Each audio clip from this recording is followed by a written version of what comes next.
நாள்பட்ட நெஞ்சு சளி போகிறதுக்கு தேவையான பொருட்கள் எடுத்திருக்கேன்.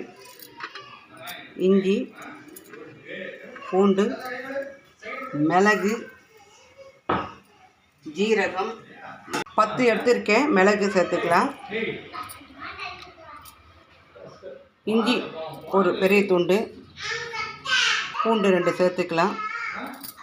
இப்போ நல்லா இதை இடிச்சிக்கலாம். நல்லா இடிச்சாச்சு பாருங்கள். இப்போ நம்ம இதை ஒரு டம்ளர் தண்ணி வச்சுருக்கேன், அதில் சேர்த்துக்கலாம்.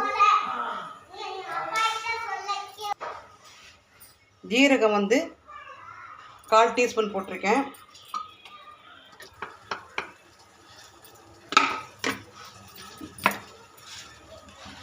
சேர்த்துக்கலாம். இந்து உப்பு இருந்தால் இந்து உப்பு சேர்த்துக்குங்க. கற்பூரவள்ளி செடி இலை எடுத்துன்னு வந்திருக்கேன். இதை நம்ம கிள்ளி போட்டுக்கலாம். கற்பூரவள்ளி இலை இருந்துச்சுன்னா இதை பயன்படுத்திக்கங்க. இல்லைன்னா வெத்தலை வெள்ளிக்கிழமை இந்த மாதிரி செவ்வாய்க்கிழமை விசேஷ நாளுகளில் நடுவீட்டில் வைக்கிறது தூக்கி போடாதீங்க. யாராவது பெரியவங்களுக்கு கொடுங்க. அப்படி இல்லையே இந்த மாதிரி கஷாயம் வச்சு குடிச்சிக்கோங்க, ரொம்ப நல்லது. இப்போ இந்த மார்கழி மாதத்தில் நம்மளுக்கு பனினால் சளி பிடிக்கக்கூடியது பனினால். அதனால் இதை வாரத்துக்கு ஒரு முறை, ஏன்னா இது சூடு, மிளகு இஞ்சி இதெல்லாம் சூடு. அதனால் வாரத்துக்கு ஒரு தடவை குடித்தா போதும். இப்போ இது கூட தேவையான அளவு ஒரு அரை ஸ்பூன் நெய் சேர்த்துக்கலாம். நல்லா கொதிக்கட்டும். முக்கியமாக இதுக்கு ஜீரகம் போடணும். ஜீரகம் போட்டினா தான் இது இஞ்சி, பூண்டு, மிளகு இது எல்லாமே சூடு. ஜீரகம் போடுறதுனால நம்மளுக்கு ஜீரண சக்திக்கு உதவுது. அந்த காரத்தன்மையை இது தான் கட்டுப்படுத்தும்.